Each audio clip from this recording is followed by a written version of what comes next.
बांग्लादेश एक बार फिर शदीद अदम इस्तेहकाम का शिकार हो गया है, जहां भारत मुखालिफ जज्बात भड़कते जा रहे हैं। शेख हसीना वाजिद की हुकूमत गिराने में अहम किरदार अदा करने वाली सियासी तंजीम के 32 साल रहनुमा उस्मान शरीफ हादी की हलाकत के बाद मुल्क भर में हंगामे फूट पड़े हैं। सूरत हाल की संगीनी का अंदाजा इस बात से लगाया जा सकता है कि मुश्तिल मुजाहिरीन ने एहतजाज के दौरान बांग्लादेश के बानी शेख मुजीबुर रहमान के घर को भी नजर आतिश कर दिया। इसके साथ साथ मुजाहिरीन ने ढाका में भारत की सिफारती तंसीबात के सामने धरना देकर शदीद एहतजाज किया, जिससे वाज़ेह होता है कि गुस्से का रुख सिर्फ मुकामी सियासत तक नहीं बल्कि उसका दायरा इलाकाई ताल्लुकात तक फैल चुका है। भारत की ट्रांसनेशनल दहशतगर्दी अब आलमी दुनिया के लिए चैलेंज और आलमी अमन के लिए संगीन खतरा बन चुकी है। पहले भारत पर बैरून मुल्क दहशतगर्दी की सरगर्मियों के मुलव्वस होने के इल्जाम और सबूत अमरीका और कनाडा जैसे ममालिक भी सामने ला चुके हैं। वहां अब भारत पाकिस्तान के बाद अपने एक और पड़ोसी मुल्क में दहशतगर्दी की कार्रवाई में मुलव्वस पाया जा रहा है और अब भारत की यह लगाई गई आग खुद उसके अपने लिए बड़ा सिफारती चैलेंज बनती जा रही है। अमरीकी खबर इदारे एसोसिएटेड प्रेस के मुताबिक गुज़िश्ता शब मुश्तिल मुजाहिरीन ने ढाका में 2 बड़े अखबार के दफातर को भी आग लगा दी।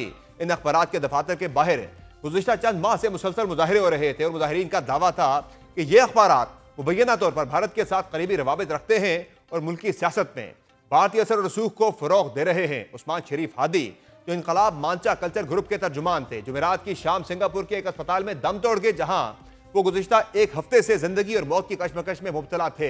उन्हें गुज़िश्ता जुम्मे को ढाका में उस वक्त फायरिंग का निशाना बनाया गया था जब वो एक रिक्शे में सवार थे।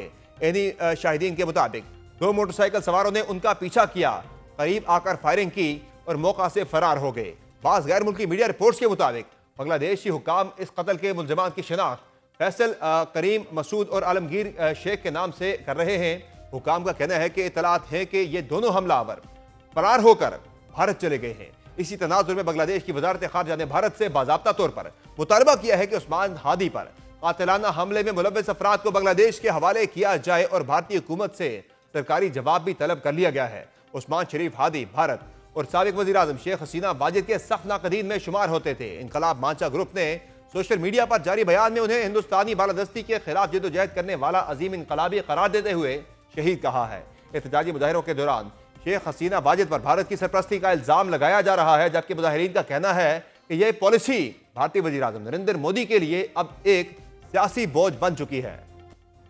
उस्मान हादी की मौत के पीछे भारतीय हाथ इसलिए भी साबित होता है क्योंकि उस्मान बांग्लादेश को भारतीय तसल्लुत से आज़ाद कराने की बात करते थे और बबांगे दोहल कहते थे कि हमें अच्छे हमसाए चाहिए, आका नहीं।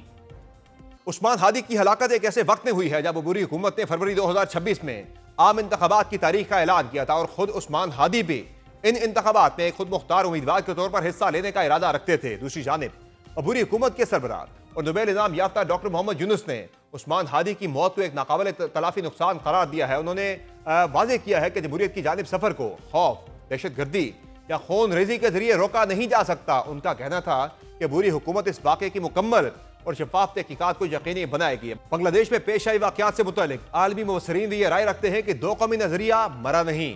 बांग्लादेश का मौजूदा माहौल इस बात का सबूत है कि शनाख्त और खुद मुख्तार इंतखाब को जबरदस्ती खत्म नहीं किया जा सकता।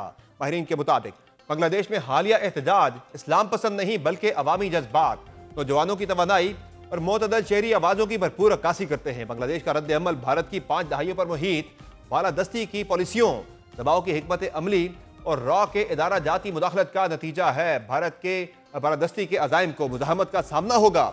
हद से बढ़ी हुई जारहियत रद्द अमल, तन्हाई और अदम इस्तेहकाम को जन्म देती है। माहिरीन के मुताबिक जनूबी एशिया को बड़े पड़ोसी की सोच से बरातर होकर क़वानीन पर मबनी तर्ज अमल, बाहमी एहतराम, अदम मुदाखलत और बराबरी की शराकत दारी की ज़रूरत है। ये तमाम वाक़यात एक ऐसे वक्त में पेश आ रहे हैं जब बांग्लादेश और भारत के दरमियान ताल्लुकात में पहले ही तनाव है और इनमें तलखी बढ़ रही है। माहिरीन के मुताबिक भारत और बांग्लादेश के दरमियान बढ़ती तलखी के पीछे एक और अहम अंसर पाकिस्तान और बांग्लादेश के दरमियान बढ़ती कुर्बत भी है। खासतौर पर पाकिस्तान और सऊदी अरब के दरमियान दिफाई मुआहिदे के बाद पाक बांग्लादेश दिफाई ताउन के इम्कानात पर गुफ्तगू ने भारत को मजीद बेचैन कर दिया है। तजियाकारों का कहना है कि खित्ते में बदलते हुए इत्तेहाद और नई सिफारती सबबंदियां जनूबी एशिया की सियासत को एक नए और गैर यकीनी दौर में दाखिल कर रही हैं। दूसरी जानिब